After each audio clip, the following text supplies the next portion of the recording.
Nah, submateri berikutnya berkaitan dengan pokok bahasan HTN adalah lembaga yudikatif. Ya, lembaga yudikatif bersifat independen dan mandiri. Nah, yudikatif di Indonesia berdasarkan UUD 1945 terdiri dari dua badan, yaitu Mahkamah Agung dan Mahkamah Konstitusi. Mahkamah Agung itu terdiri dari beberapa pengadilan-pengadilan. Pengadilan umum yang pertama. Pengadilan umum itu maksudnya adalah pengadilan negeri tingkat 1, pengadilan tinggi. Pengadilan negeri tingkat 2, pengadilan tinggi tingkat 1 yang berkedudukan di provinsi dan di kota atau kabupaten. Nah, ini diwakili oleh pengadilan negeri. Ini masuknya adalah pengadilan umum. Kemudian ada pengadilan agama. Jadi bawahan dari MA itu adalah pengadilan umum, pengadilan agama, pengadilan militer. Harus sambil catat ini karena singkatannya PM. Ya, catat. Pengadilan militer. Ya, bukan polisi militer ini PM-nya. Kemudian ada pengadilan militer, jadi lupa nih, PU, PA, PM, satu lagi apa itu?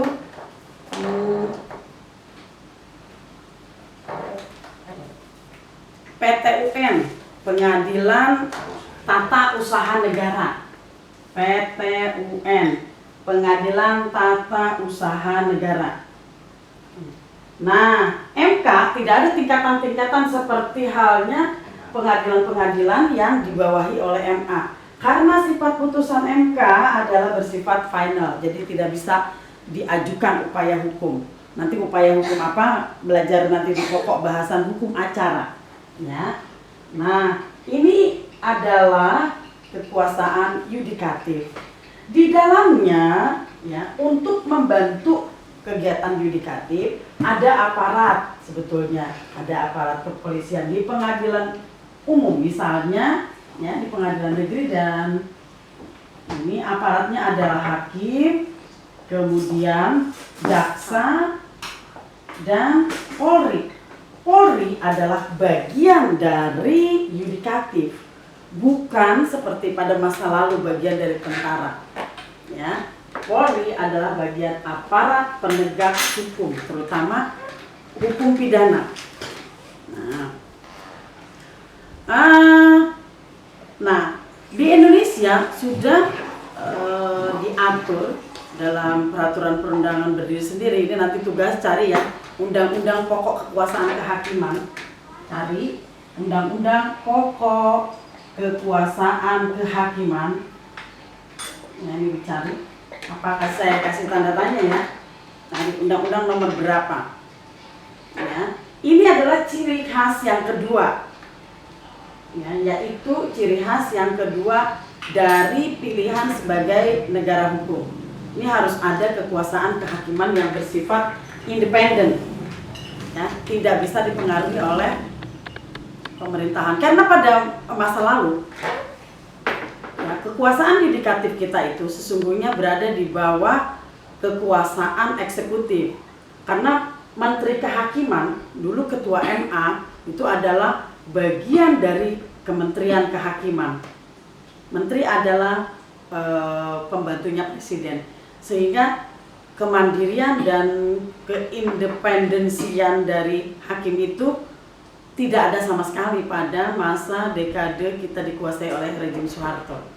Ya, sekarang dengan adanya beberapa perubahan yang sangat mendasar, meluas gitu ya pada UUD 45 kita, maka banyak sekali perubahan-perubahan. Contohnya kalau di dalam yudikatif misalnya MA, ya, MA bukan lagi merupakan bagian dari eksekutif, tapi berdiri sendiri, dipilih oleh DPR. Presiden hanya boleh mengajukan calon, tapi kemudian dipilih oleh DPR. Begitu juga dengan Mahkamah Konstitusi, bukan dari bagian eksekutif. Maka kemudian ya, Undang-Undang Pokok Kekuasaan Kehakiman juga mengalami perubahan yang mendasar karena adanya perubahan di dalam UUD 1945 bab tentang kekuasaan kehakiman. Ini adalah ciri pokok, ya, ciri pokok dari negara hukum atau Rechtsstaat, ya, negara hukum, sehingga banyak hal-hal yang bersifat ketatanegaraan berubah total pada saat kita mengubah UUD 1945 kita. Contohnya adalah Polri. Polri pada masa lalu sebelum tahun 2000 itu merupakan bagian dari Tentara Nasional Indonesia, bagian dari ABRI Angkatan keempat. Nah, kemudian sekarang dia didudukan pada posisinya yang betul, yaitu ada pada aparat yudikatif. Ya, kemudian bagian yang penting juga di dalam pembahasan hukum tata negara adalah mengenai hak asasi manusia. HAM pada UUD 1945 yang lama, belum diamandemen, itu tidak ada. Jadi memang ada perluasan pengertian tentang HAM, ya, yang berbeda sama sekali, karena memang berbeda era dan berbeda zaman. Ya, sekarang hak asasi manusia sudah meliputi juga tentang perlindungan terhadap perempuan, perlindungan terhadap anak. Itulah yang menjadi dasar kemudian muncul Undang-Undang Perlindungan Anak dan Perlindungan Perempuan. Kemudian ada lagi Undang-Undang kekerasan dalam rumah tangga misalnya. Itu berasal dari perluasan terhadap hak asasi manusia. Termasuk di dalamnya adalah pasal 31 UUD 1945 itu tentang pendidikan. Pendidikan adalah hak seluruh warga negara Indonesia. Pada masa lalu kita tidak ada aturan itu di dalam konstitusi. Hanya HAM itu hanya meliputi memilih agama yang diyakini, kemudian yang kedua adalah berserikat dan berkumpul. Itu sesederhana itu pada masa lalu. Tapi saat ini, gitu ya, saat ini perluasan terhadap hak asasi manusia juga termasuk kepada perempuan, anak, dan pendidikan. Pendidikan bagian dari hak asasi manusia.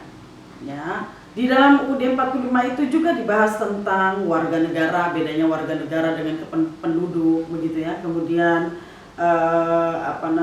pertahanan, kemudian budaya, gitu. Oh iya, ada satu lagi hal yang berbeda dari UUD yang lama, bahwa kita sudah memiliki kemajuan dan berani menetapkan persentase anggaran pendidikan berdasarkan konstitusi kita. Jadi kalau pemerintah menganggarkan 20% anggaran negara itu pada pendidikan, itu memang dasarnya adalah konstitusi. Ya. Nah, bagaimana anggaran itu kemudian digunakan, itu adalah bagian dari tugas pemerintah. Nanti kita bahas lebih lanjut pada pokok-pokok hukum administrasi negara. Ya. Kemudian di bab terakhir bahasannya tentang bendera, bahasa, lambang negara, dan lagu kebangsaan. Ya, kemudian perubahan, bagaimana cara mengubah UUD 45 kita. Ya. Hanya satu yang menjadi harga mati, yaitu NKRI tidak boleh diubah. Jadi pasal 1 tidak boleh ada perubahan. Pasal yang lainnya boleh diubah. Itu sudah kesepakatan saat terjadi reformasi tahun 99, kemudian diikuti oleh 4 kali amandemen sampai 2005. Ya. Kemudian di dalam UUD 45 itu bisa saya ringkaskan. Jadi ya, isinya adalah bentuk dan kedaulatan negara. Ya, silahkan dicatat yang itu bagian itu ya. 1. Bentuk dan kedaulatan negara. Sistematika atau pokok-pokok bahasan di dalam UUD 45. Yang kedua adalah produk hukum di Indonesia. Tadi produk hukum dari legislatif itu apa, eksekutif itu apa, yudikatif itu apa, ya.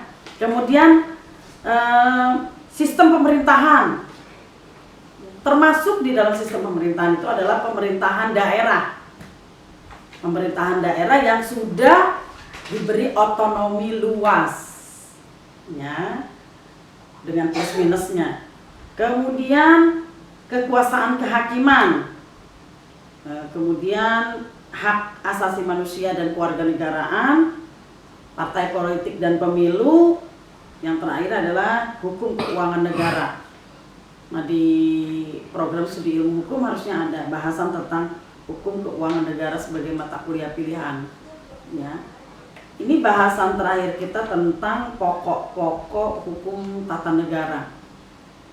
Nanti untuk pertanyaan-pertanyaan kita nanti akan bahas di WAG ya. Kita akan bahas via WAG. Jadi Anda berikan banyak pertanyaan di grup kita. Terus jeda itu 20 menit dikasih waktu, silakan bertanya. Nanti saya akan jawab pada 20 menit berikutnya. Ya, satu persatu dijawabnya. Atau boleh juga pakai voice note, boleh. Nanti kita lihat situasinya. Kalau bisa video ini jangan kamu download di HP kamu. Download di laptop. Itu ya. Download dulu di laptop. Jadi dilihatnya itu tidak menggunakan kuota atau paket gitu ya. Nanti kamu bisa puasa lagi Senin Kamis gara-gara kuliah semua dosen pakai paket gitu. Teman-teman saya sudah menyampaikan pakai Google Meeting, Google Cloud segala macam gitu. Dan dosen sendiri aja banyak yang mengeluh kalau itu MB-nya banyak gitu. Ya, ada yang mengeluh dosen gitu. Ada yang mengeluh, bagaimana dengan Anda? Kan saya juga memperhitungkan itu. Jadi sebaiknya ini di-download di laptop aja. Kemudian nonton di saat offline. Oke, saya akhiri. Assalamualaikum warahmatullahi wabarakatuh.